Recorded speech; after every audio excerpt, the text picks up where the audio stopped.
Sejam bem. Hoje nós vamos falar sobre os blocos econômicos. Nós abordamos na aula anterior sobre globalização e mundialização, e hoje nós vamos falar sobre os blocos econômicos nessa nova ordem mundial, a necessidade de se criar um mercado competitivo, né? Então, observamos a importância de por que criar esses blocos econômicos supranacionais. Uma das questões que nós vamos observar é o aumento das vantagens comparativas, quando se compara um bloco com o outro, da grande escala do mercado, das possibilidades de acumulação, da capacidade concorrencial, das parcerias em detrimento das rivalidades. Então, se busca parcerias e não rivalidades. E de uma grande abrangência de áreas de consumo preferencial. Por isso que a gente observa esse grande aumento nos blocos econômicos supranacionais. Algo que nós observamos é com relação à origem. Onde foi que se originou? Se originou na Europa. Exatamente no final da Segunda Guerra Mundial, foi quando ocorreu o processo da origem dos blocos econômicos. E aí, no final da Segunda Guerra Mundial, houve a questão do Plano Marshall. O que foi isso? Um plano criado pelo estadunidense chamado George Marshall, que tratou de recuperar a Europa, que estava totalmente desgastada e derrotada com a Segunda Guerra Mundial. Então, foi uma soma de grandes capitais norte-americanos investidos na Europa para recuperar, que tinha sido totalmente derrotada com a Segunda Guerra Mundial. E a grande impossibilidade realmente de concorrência, porque ela estava ali, foi derrotada, né, com a Segunda Guerra Mundial. A distribuição, né, nessa região, ela veio como centro decisório produtivo, fronteira de recursos e uma grande área de consumo. Por isso que os Estados Unidos teve interesse em recuperar toda a área da Europa, né, que tinha sido derrotada com a Segunda Guerra Mundial. Mas até a gente chegar na formação dos grandes blocos econômicos que existe hoje, se passou por várias etapas. Quando se fala, porque foi exatamente na Europa que surgiu os blocos econômicos. E aí os blocos econômicos passaram por várias etapas até a gente chegar na União Europeia que existe hoje. Então, o primeiro bloco que foi criado por etapa foi o Benelux, que significa Bélgica, Nederlândia, que é da Holanda, e Luxemburgo. A união desses três países que até hoje existe essa grande potência de competitividade que formou um grande mercado comum, um grande PIB. O SECA, que é a Comunidade Econômica do Carvão e do Aço, o Euratom, né? E aí as lideranças ficaram entre França e Alemanha. Surgiu o Tratado de Roma também, que foi uma forma de blocos, né?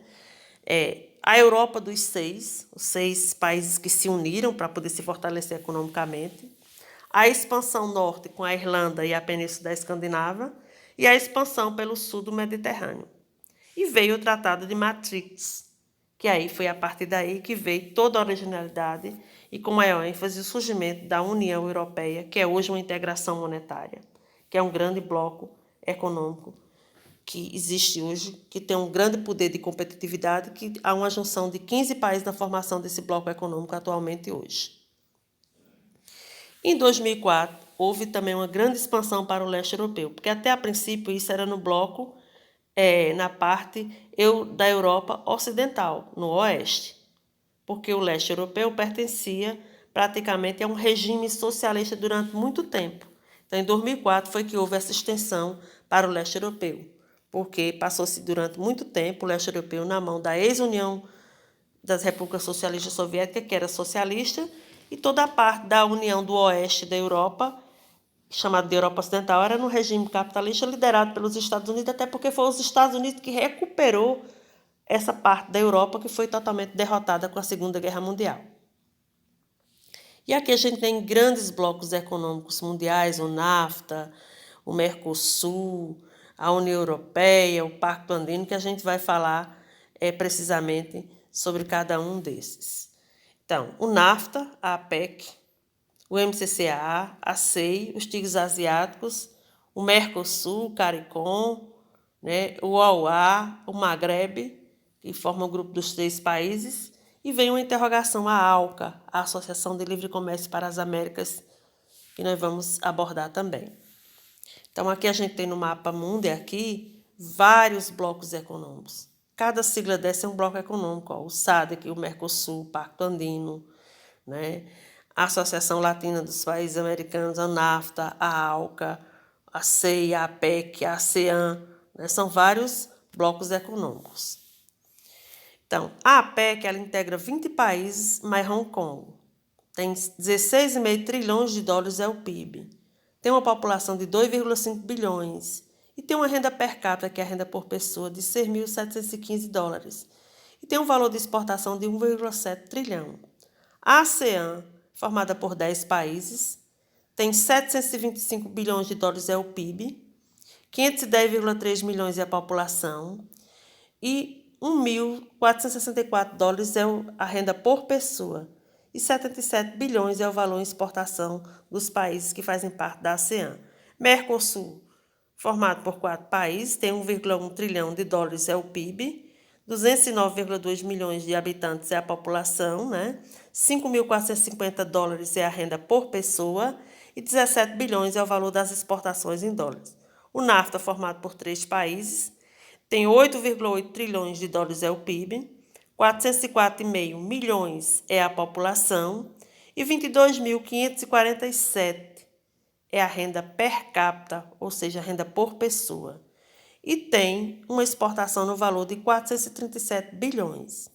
A União Europeia é formada por 15 países, tem um PIB de 8 trilhões de dólares, tem uma população de 364,8 milhões, uma renda por pessoa ou por cabeça, que é a renda per capita de 21.625 dólares, e 1,2 trilhão é o valor das exportações desses países. E aqui vários outros blocos econômicos com vários dados que a gente já colocou aqui, né? E alguns já estão aqui, mas ele só acrescenta o Pacto Andino aqui, né? A SADC, a CEI, para a gente fazer um valor comparativo. Se observar o NAFTA e a União Europeia, são os que têm a renda per capita realmente maior, os que apresentam maior renda per capita. Então, o Mercosul, ele é o 4º maior bloco econômico do mundo, né?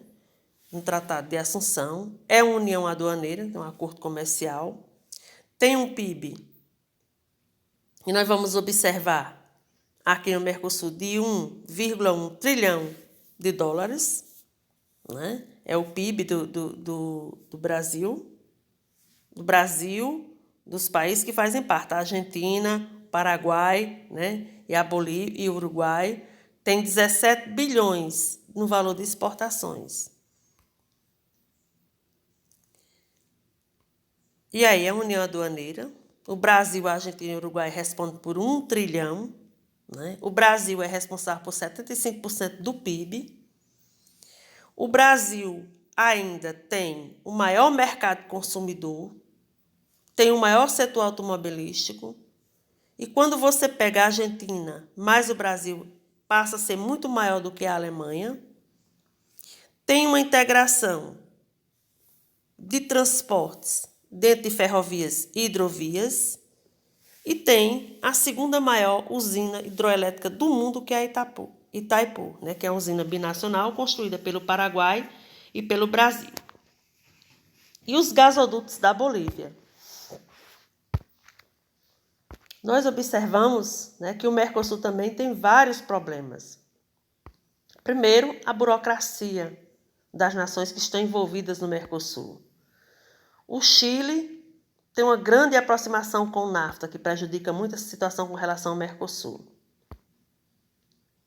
A renda per capita há uma desigualdade social muito grande, só é 5.450 dólares. Quando a gente compara com o NAFTA e com a União Europeia, é muito maior, né? Você veja que é 22.547 do NAFTA, da União Europeia é 21.625, então é bem maior, né, do que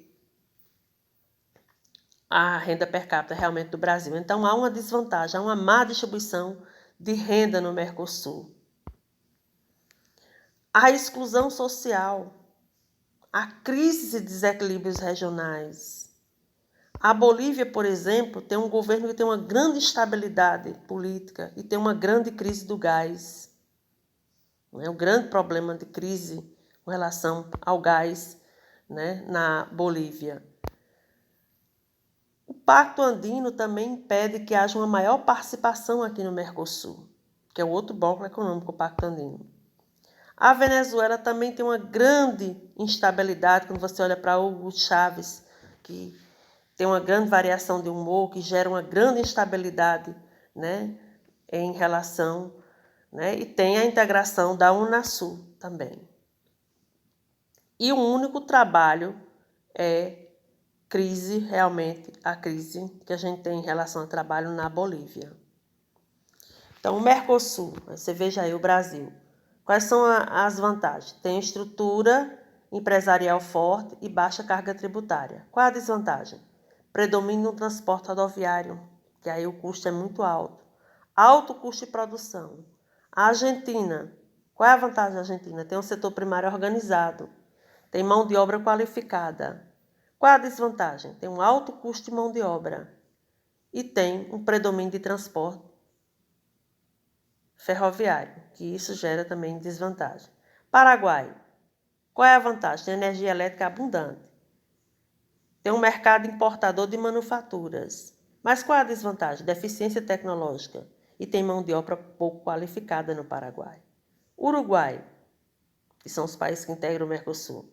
Qual é a vantagem? Mercado financeiro aberto, tem um setor primário muito organizado. Qual é a desvantagem? Alto custo de energia e poucos recursos minerais que o Uruguai dispõe. A ALCA, Área de Livre Comércio. A criação dela foi em 1994. Qual é a previsão? Aconteceu 2005 para 2006. Estados Unidos busca manter a hegemonia dentro dessa área de livre comércio. Quais são os prós? Abertura de mercados. Fim do protecionismo, alimento, etanol e aço. Quais são os contras? Concorrência dos produtos importados. Carência do setor de serviços. E a ALBA, que é a Alternativa Bolivariana das Américas. Tudo isso gera algumas desvantagens em relação à área de livre comércio da ALCA. E Venezuela, Bolívia, Equador, Nicarágua e Honduras também aqui, né, nessa situação dos contra, porque a Venezuela, a Bolívia, né, e esses países enfrentam sérios problemas. E há uma regra que é a exclusão realmente dos Estados Unidos em relação a esse grande bloco, né? Aí mostra a desvantagem, né, em relação à Associação de Livre Comércio da ALCA.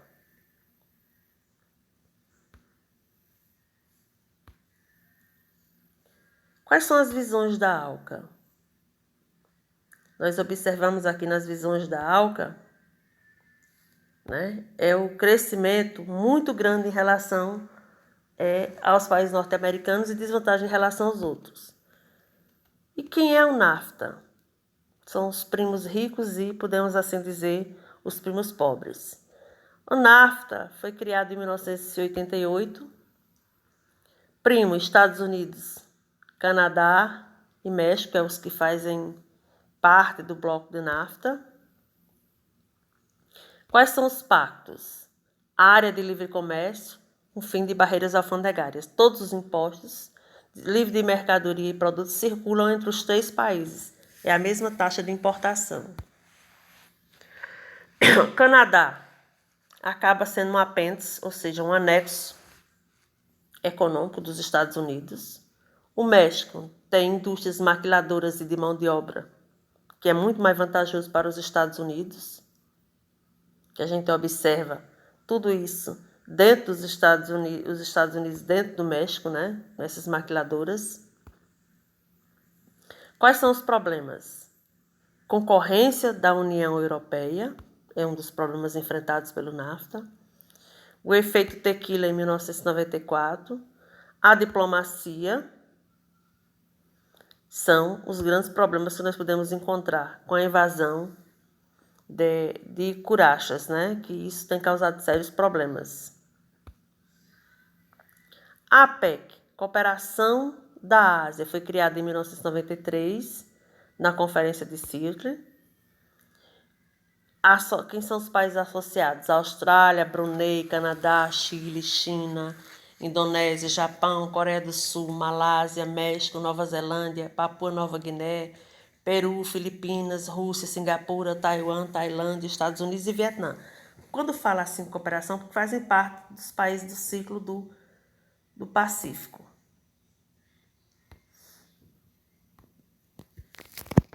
A APEC, né, foi criada em 1993, né, como a gente já disse, os países associados, né?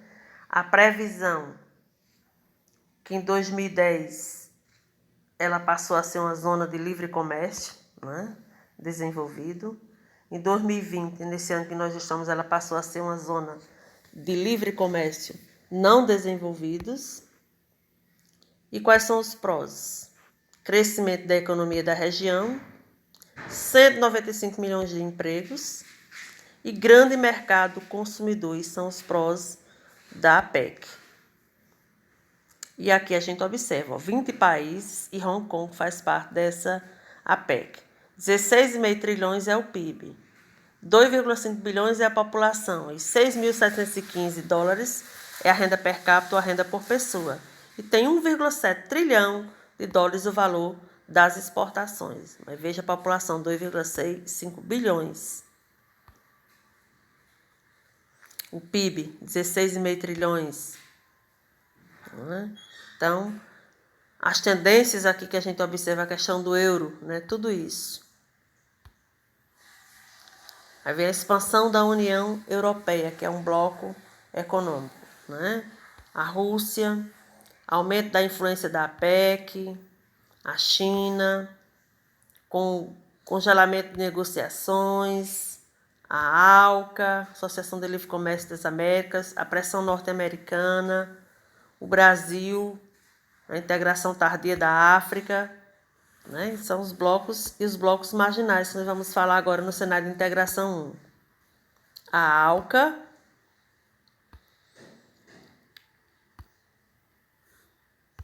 né? A União Europeia e a APEC, né? São o cenário de integração. E no cenário de isolamento, também está aqui a ALCA novamente, está aqui a União Europeia e está também a APEC. Isso foi um pouquinho dos blocos regionais. Vocês vão estudar um pouco no livro, precisaram um pouco de estudo aí, vão reler, vão ver um pouco da aula na pesquisa, um pouco mais no livro, para que vocês possam adquirir mais subsídio. E nós vamos finalizando a nossa aula de hoje, passando para uma atividade que vocês vão desenvolver. Essa atividade é a atividade de número 13 e nós temos 4 questões, tá certo? Bom trabalho, eu aguardo essa atividade na próxima semana.